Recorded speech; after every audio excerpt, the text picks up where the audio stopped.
Humanity at IIT Madras and an adjunct professor of IIM Tiruchirappalli. His areas of specialization in microeconomics, health economics, finance. Currently, currently area of research in health policy analysis, industrial economics, financial marketing. He holds a DHA in health system management from Tunnel University, USA, and PhD in applied economics from the Indian Institute of Technology, Kanpur. He has nearly 2 decades of experience in academia and research with the institutions of national and international reputes like Indian Institute of Technology, Madras, Uttar University of Madras, and Birla Institutions of Technology Science in areas such as microeconomics, financial economics, health economics, financial management, energy economics, and derivative markets. He pursues qualities of equality, efficiency, and risk protection in the Indian health system through his research projects funded by organizations like DFID, World Health Organization, and Access Health International. He is also involved in collaboration research through CREHS, GHLC with other partners from other countries like South Africa, Thailand, Bangladesh, and UK. He is a published author in referred journals like Journal of Health Management, BMCA Public Health, Journal of Health Research, and Journal of Economics, international journals of equity in health, etc.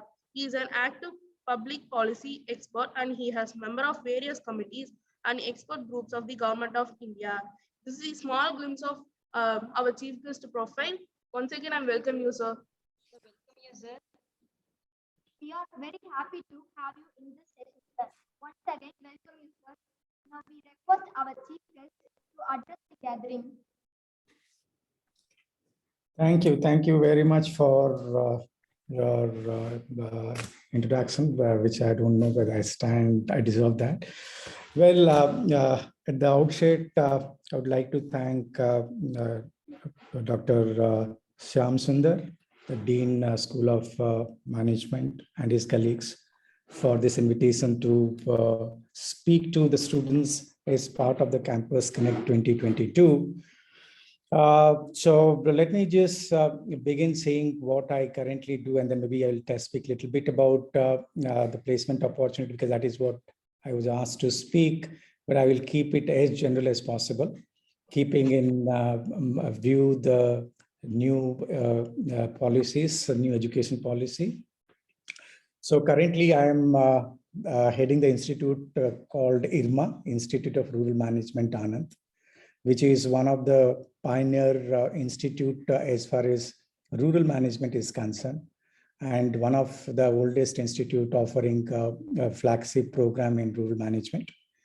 When the institute started in way back 1979 by Dr. Verghese Kurian, who is fondly known as the milkman, and during 70s, early 70s and 80s, when the Operation Flood was in full swing, he realized the importance of professionalizing the institutions, the organizations which are working in the rural areas, because unless the organizations are professionally manned, the efficiency, effectiveness will not be better, or the economy is not going to grow or develop.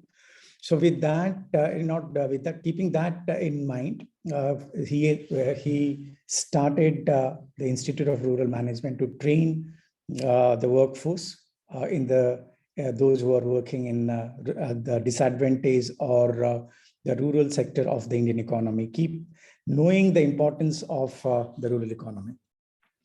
So currently we are offering the flagship program, which is called the Postgraduate Diploma in Management, Rural Management. The specialization is rural management. And the intake we take every year, 240 is our capacity, plus another 10% is supernumerary. So we take 250 students every year. So we have 500 plus students doing postgraduate diploma in management, rural management. And we have our executive programs plus fellow program or the PhD program. The when we started, of course, now if you see, it's already a 40-plus-year-old, and there are 4,000 plus change makers or the alumni who are working across sectors, across level, across continent, who are working, who are trying to bring changes or smiles in the faces of the rural households. So today, when I was asked to deliver a lecture to the students of the KPRS, I was so delighted because always we love talking to students and listening to them and clarifying their doubts, because that they are the future of the country. So when we are talking about the management, of course, the management of institute MBA is perceived by individuals as a great way to fast track their career. Of course, be it BBA or be it BBS, then MBA, or be it other degrees followed by MBA.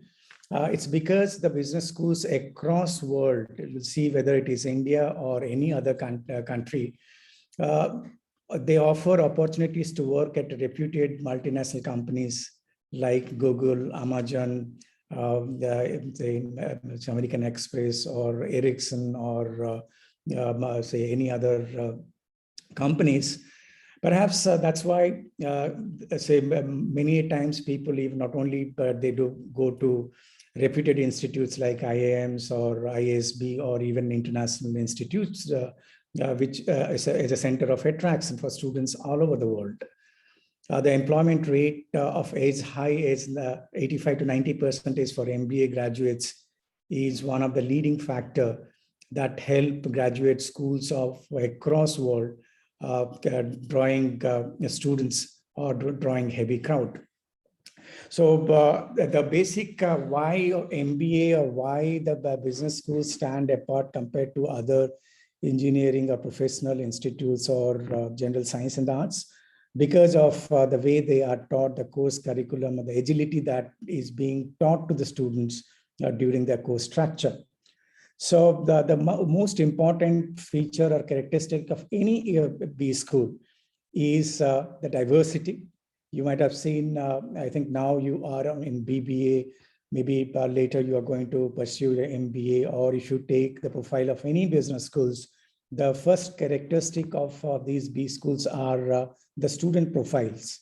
The students are as diverse as possible.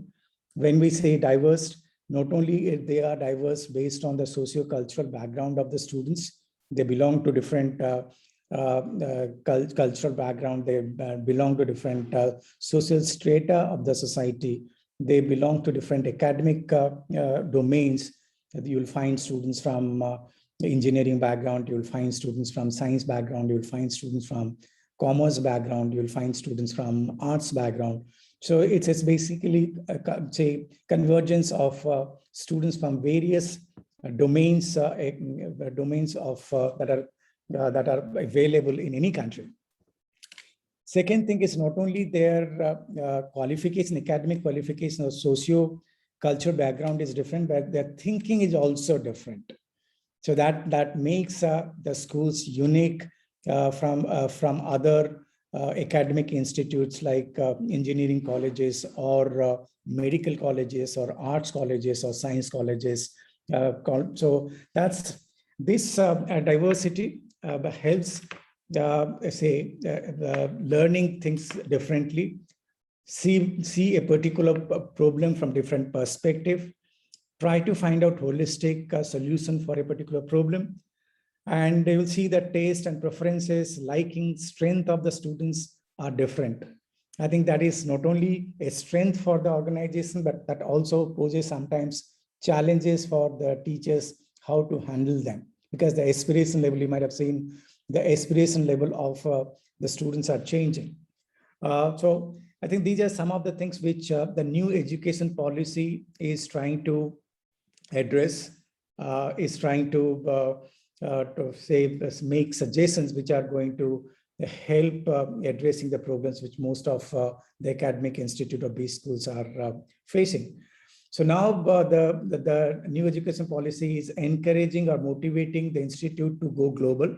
Now we'll see not only Indian institutes or reputed institute, but also the government is opening or allowing 100 best business schools to come to India, open their campus, or have tie-up with existing business schools. In that manner, not only business schools are going to be exposed to a different environment, but also it's going to help the institutes, the academics to network with their peers in the international arena, and which will make the distribution much diverse, which will say enrich the portfolio of the existing institutes. That's one of the objective of the new education policy. Besides the globalization, making India as the international hub for academic sector, the other objective of the new education policy, which is going to be a game changer down the line, is to allow students to take or select courses which they like, because you might have seen, or you are the best judge, because the taste and preferences of the students are different from each other. The likings, dislikings are different from each other.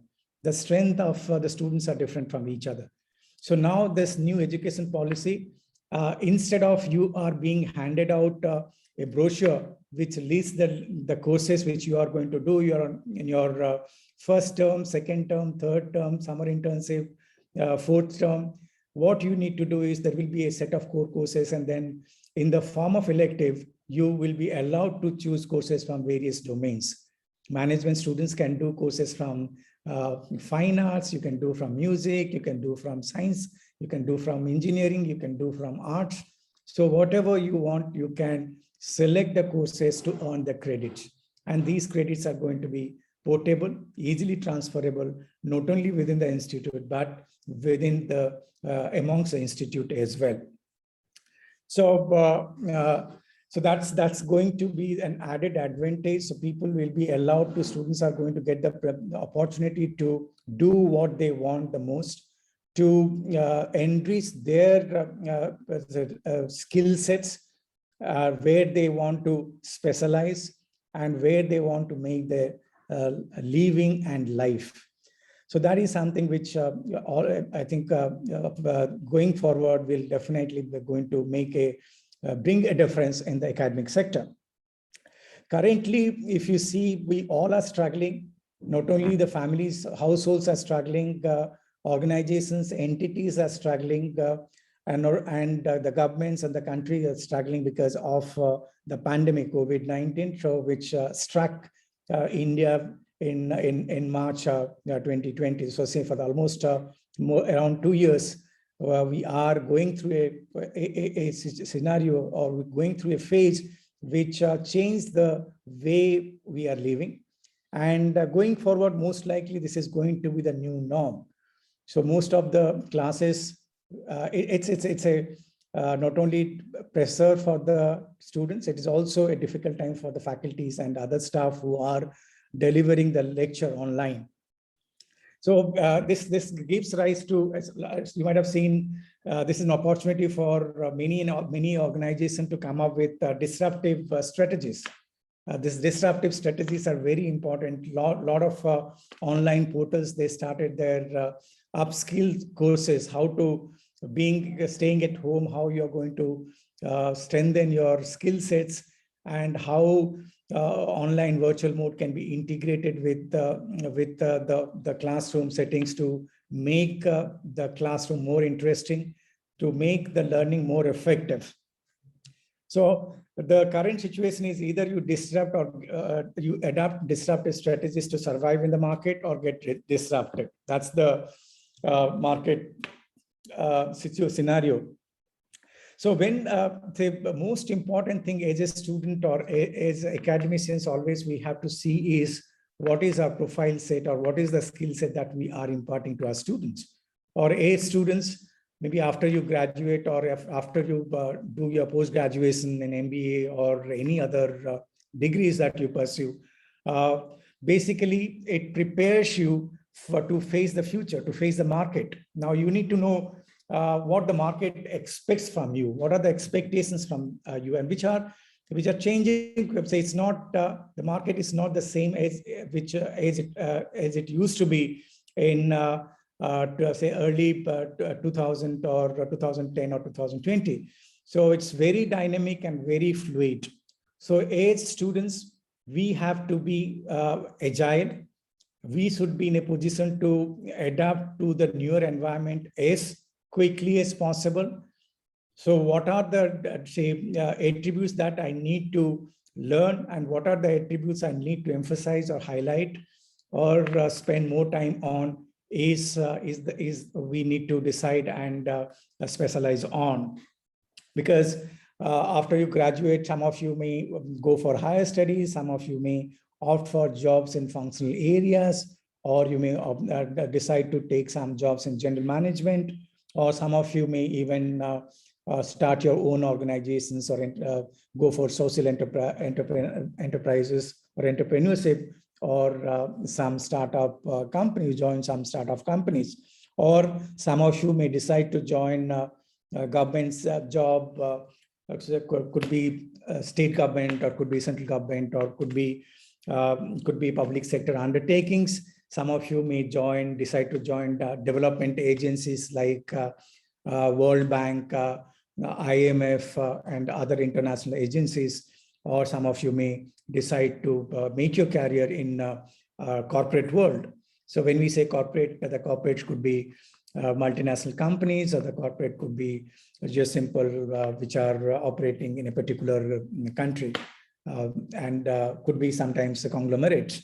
So the opportunities are plenty when we see when you graduate after a year or two, or after you do your post-graduation, maybe another couple of years. So you may decide to join consulting firms, or you may decide to join FMCGs, or you may decide to join financial companies. So again, you will see the options are plenty. So we, therefore, from the beginning, we have to plan as student, what is my liking, where I want to pursue my career. So whether I want to pursue my career as a consultant, or working, starting my career with a consulting firm, or should I be a marketing personnel in a FMCG, or should I be a finance manager or finance person in FMCG, or in a finance banking and financial institutions? Because the profile requirements are going to be different. So always it's good to start early, to decide or to plan depending on your strength, depending on your weaknesses, depending what are your attributes where you can do things differently, because that is what something is very important. Because when you are competing in the national and international market, it is always how are we going to do things differently. So some of the basic things when we prepare ourselves for any job, some of the things that I want to highlight is because that is very important, because you will see that's again a proven fact. Only 25% of what you will learn in your classrooms or from your books, and another 20. So that is what you are going to get from your teachers.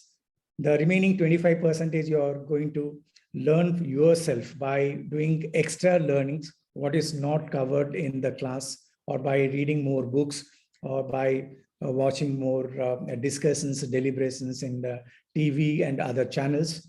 And remaining 50% you learn from your peers. So therefore, in academic institute, you can understand how important is the way the peers they operate and they work. And the peer learning happens through extracurricular activities, through cultural activities, through other kinds of say group activities that are organizing different events. So those are the things which help us to shape our personality, because what is more important is shaping your personality. That is what is going to help you as students.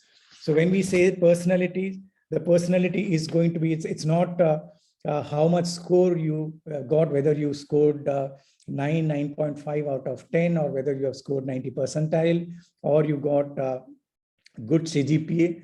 What matters at the end of the day is how creative you are, how innovative you are, and what kind of personality or your personal person you are, whether you are an aggressive person or defensive, or whether you are a human, sympathy, empathy, full of empathy and sympathy.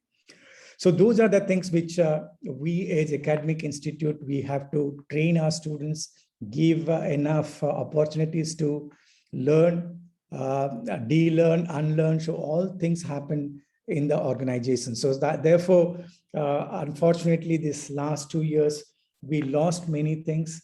It's definitely a big loss for many of us. The skill set that we would have honed, the concept that we have learned, the exposure that we would have gotten, we lost this opportunity. But then to some extent, these are made up through virtual modes.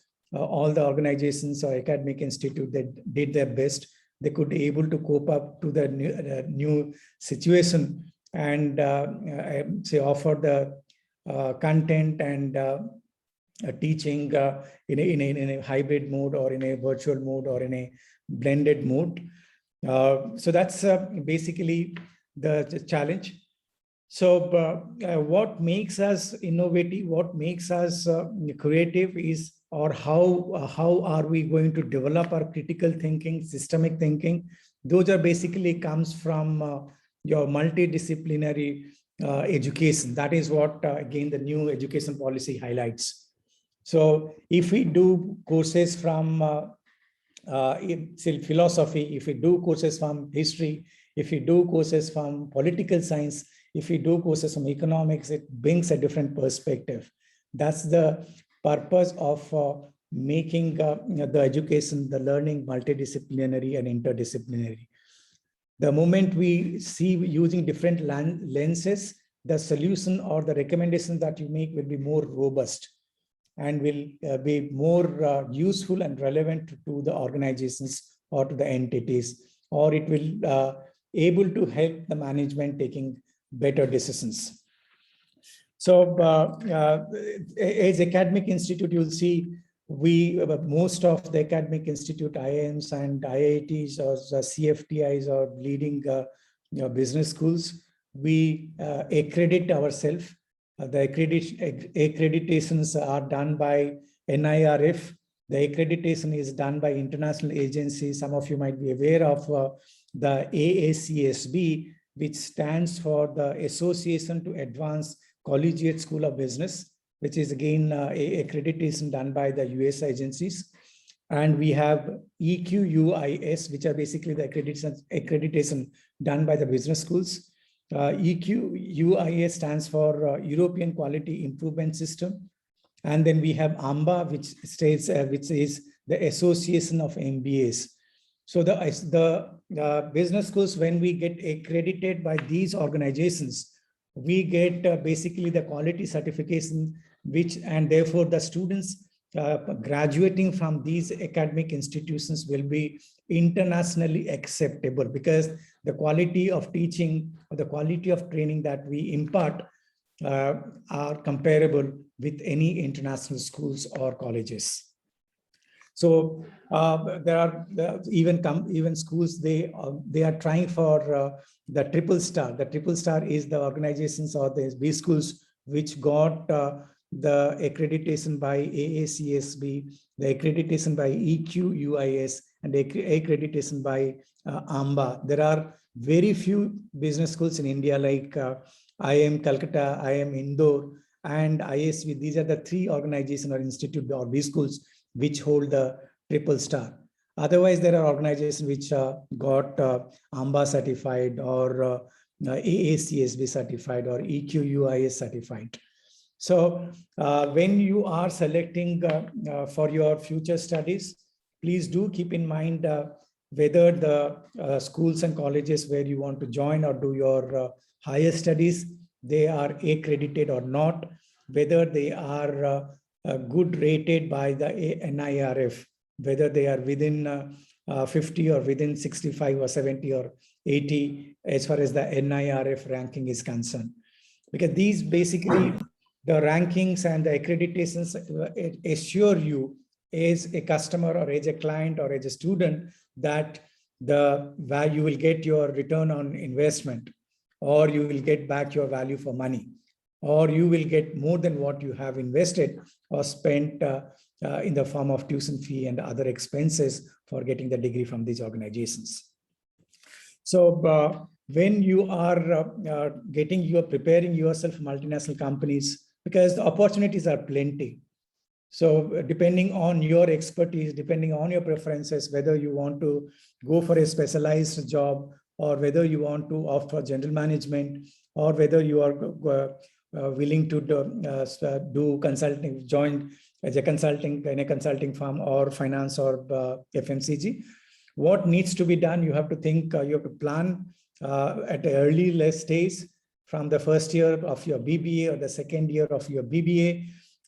Some certain things which, for example, good communication. That is a basic requirement for any organization. So if I want to join an MNC, or for that matter, any organization, you should possess, should be a good communicator. Because unless sometimes what happens, I know I know more. I have conceptual clarity, but sometimes I'm unable to express what I want to say to the other side. So good communication skills. Second thing is team spirit. So it's not always I is important. Most often we is important than I. So how I'm working as a team person, whether I enjoy working in team, and how intertemporal personality I maintain with my fellow colleagues or fellow teammates or fellow workers. That's something which is also equally important, your team spirit. Your leadership qualities. So this leadership from the day one, or as and when you get an opportunity, please do accept the challenges. You may fail. We should not be worried about the failures. Unless I fail, unless I know what failure is, I will not be able to succeed. So because of failure, we should not get scared. So whenever opportunities are there, whenever there are scopes and challenges, let us accept the scope or the challenges, and let us use our leadership capabilities. And we should be strong in quantitative and qualitative analysis, because all said and done, you have to analyze the market. You have to analyze the interpersonal relationship. You have to analyze your expectation of the clients. What do they want? You have to read the minds.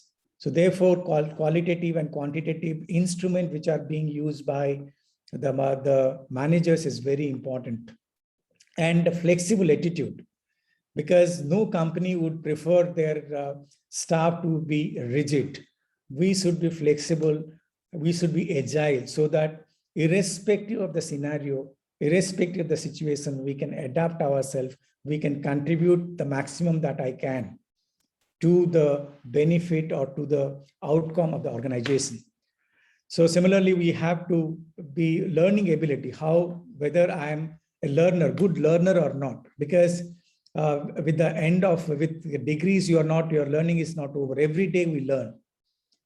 Every day, gives you some opportunity to learn new things, or it gives you opportunities to unlearn some of the old things which are no longer relevant and upskill yourself. So we should not stop learning. The opportunities, we should avail the opportunities as much as possible. And ability to gel well with team members. That's very important for you as managers. Good overall knowledge about the sector and domain. It's not that the same shoe will fit all.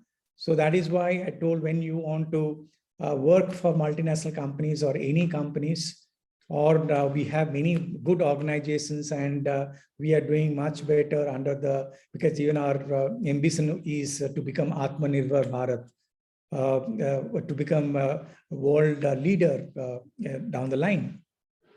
So we should have good overall knowledge about the sector and domain. So if I have strength, if my liking is finance, please do visit the website of the companies which are operating in your domain and see the profile of the company and then prepare accordingly. Your preparation for a finance company might not be relevant when you apply for a marketing position in a FMCG sector. Or if you're a strategic manager, your understanding, your required data knowledge set will be different from a person who is interested to be a HR manager or a person who wants to be a legal advisor. So the required data, the skill set is different for different sectors, is different for different functional areas. So we have to start planning from the day one by plan, because if you plan better and execute better, you will get the desired outcomes or results quickly and efficiently, effectively. Right. So these are some of the things which always we advise our students, we advise our peers. There will be ups and downs. We should not be worried about the ups and downs. We should be with positive mindset. We keep working, we keep learning, and you keep, say, interacting with the market, with your peer. And then world is yours. Opportunities will be, sky is the limit. You will get many opportunities. So we should not be bogged down by the failures, accept the failures, learn from each failure. What is that? Where did I go wrong? So that you're not going to repeat the same mistake when you get another opportunity. That is what the education teaches you, the institutions teaches you, and the faculties, they teach you. I think this is what just I wanted to share with you. I will be more than happy if you have anything that you want to know from me, or you have any clarifications or questions for me.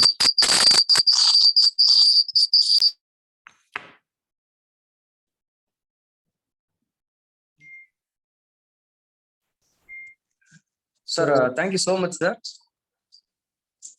Yeah, over to you, so you can. It's an extraordinary session, sir. Not only for not only for the students, sir, and also for all the faculty members, sir. We have learned a lot of insights, how we want to work with our team, how we want to gel with our team. A lot of managerial implications we have learned, sir. Thank you so much, sir. So once again, on behalf of our KPR, sir, and our principal, sir, our sincere thanks to you, sir. Sir, actually, few of our students want to pursue their postgraduate degree. So what is the procedure to get into IRMA, sir? And how the IRMA is differ from IIM, sir? What are the opportunities we'll get through the IRMA, sir? Okay. Let me just try to answer the first question, the selection process of IRMA. IRMA, we take the qualifying is, of course, like any other organizations, we take through CAT. So if you have minimum 85 percentile in CAT, you're eligible to apply to IRMA. And we have our own group discussions and interviews where we try to find out whether your preference or your bent of mind is better fit to work in this sector. Because when we talk about rural management does not mean your opportunities are limited to only to rural areas. Even our students are working corporates. When we say rural management, it's basically your objective is to work for the society. Unlike other business school, the objective of the program that we offer is to welfare maximization. So profit maximization is not the criteria for the students that they are studying here. They want to serve the society. How am I going to maximize the welfare of the society? How am I going to empower the households? Or how am I going to empower the women folk? And how am I going to empower the rural societies? That is what the mission and vision. But of course, it doesn't mean you can't take up in other sectors. So when we talk about IRMA, IRMA believes in cooperation. IRMA believes in the working together. So whereas in IRMA's culture, we emphasize more on we than I. Right. So if we come together, we are going to contribute more than I contributing to the society or I contributing to the organization. So through cooperation, through cooperative movements, through working together, we can contribute to the society, we can contribute to the company, we can contribute to the economy as a whole. That's where we are different from other B schools, where we give more emphasis on empathy. So you have to have empathy to your fellow colleagues. You have to be empathetic to the rural people, to the rural household, to the disadvantaged section of the society. You may work in a bank, you may work in a MNC, you may work wherever, but if your attitude is to serve the society, you will do better for the organization as a whole, for the country as a whole. That's our belief. Thank you, sir. Thank you so much, sir. Rajeshwari madam, you can give an opportunity to students. They can ask one question, ma'am, because sir is having some other busy schedule. Make it fast, madam. Yes, sir. Sir, I have one question to today's guest. So the youngsters of people, they were taking up a position immediately after they completing their PG studies. They are getting into an MNCs and they are getting a high salary. After 2 to 3 years, again, they are coming back to a traditional job, a traditional business. So the people are just moving there, and once they are getting satisfied with the huge package, and later they are coming to again back to this position. So what's your state? What the people are thinking in their area? Whether they want to be in an MNC or they want to be in a rural business, or their motto is only with money. You will see the new generation, the aspirations are changing. So I think to me, we should give the option to the students to choose whether money is more important for them or materialistic. They want to be more materialistic. But you'll see, as you rightly told, after pursuing for a couple of years, they will realize that money is not what is more important in life. So till they realize, till they understand, till they expose to the environment, and through that they learn, I think there's nothing wrong if they go and work in multinational companies and then earn some money. Then after that, because all said and done, for pursuing any career, money is more important. Because there are people, successful people, you might have seen, once they earn, they come back and do philanthropists, they become good philanthropists, or they serve the society, they do start the NGOs and pursue their career in development sectors. So the paths are different. Different students, they are going to adapt or choose different path till they realize, or till we realize that this is not what I want. So some of the things they learn from their teaching, some of the things they learn through their practices, some of the things they learn by looking at others. So I think so different people, they do it differently. But ultimately, we have to see whether life is more important or living is more important. If living is more important, they will be more materialistic. But if life is more important, I will, in my life, I will try to contribute or do the maximum, which is going to help the society, which is going to help the humankind. That is what they are going to do at a later stage. So the life and living, that is a choice or trade-off which we have to make. The early we select or do, the better. Okay, sir. The one more question is, you have said that about rural management. So what is the recent project which made you interesting in a rural management, sir? Rural management opportunities are plenty. Suppose if you see a government, say if you take all the welfare measures, because 70% of the income, livelihood, employment, everything comes from the rural area. So unless the rural economy develops and grows, the economy is not going to grow. And unless the growth is translated and percolate down to the rural areas, the economy will not able to sustain the growth it was, so for example, experiencing. So if you take even Indian economy, we were experiencing even a double-digit growth rate, but this double-digit growth rate will not be sustainable if all the sectors grow simultaneously. Right? So if only one patch of the country or the economy grows, it will not sustain for long. Yes, yes. So we have opportunities. Government is spending a lot of social welfare schemes, and they say that you'll see. So you will be surprised to know that not all the schemes succeed. Because the problem is because though the government has good intention, but implementation is not done properly. Sometimes there are design problems, sometimes there are implementation issues or implementation challenges. Sometimes it could be the awareness. People are not aware of the schemes which are being launched by the government. So if the organizations which are working for this rural community or the rural sector or the disadvantaged sector, if they are empowered, if they are those organizations are professionally run, then they would be able to do justice to the welfare schemes which are being say introduced or being launched by the various governments. So opportunities are plenty, and now because of social enterprises or because of the technology, it doesn't matter whether you stay in the rural area or urban areas. You can take advantage of the advanced technologies and do wonders whether you stay in rural or urban areas. So the gap between rural and urban is say narrowing down. So most of the advantages that you have in the urban areas, you will also have the peri-urban, suburban or rural areas as well. Sir, any preferences are given to rural people while they are joining in an IRMA? Anything is there, sir? For diversity, yes.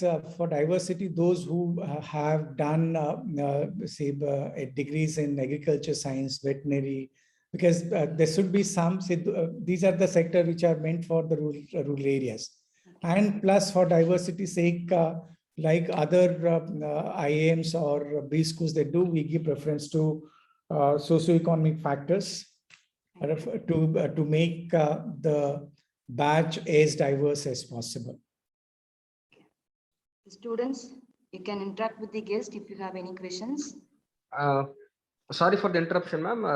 Rajeshwari, madam. Yes, sir. Because sir is having some other commitment, ma'am. We can close the session, please, ma'am. Yes, yes, yes. Thank you, sir. We must thank our guest who shared his knowledge with us in busy schedule. I invite Mrs. Rajeshwari, ma'am, Assistant Professor, to propose vote of thanks. On behalf of organizing team, School of Management, KPR College of Arts and Science, it's my privilege to propose vote of thanks on this occasion. I feel very proud to be a part of such session. It's a gratitude and respect of our distinguished guest, Dr. Umakant Das, Director, Institute of Rural Management on IRMA, for gracing this occasion and enlightening us with his commendable talk in this topic. Thank you, sir. You have indeed put best of your knowledge to share with us to make this event as a best session. In this occasion, I want to express my heartfelt thanks for accepting our invitation for this session, sir.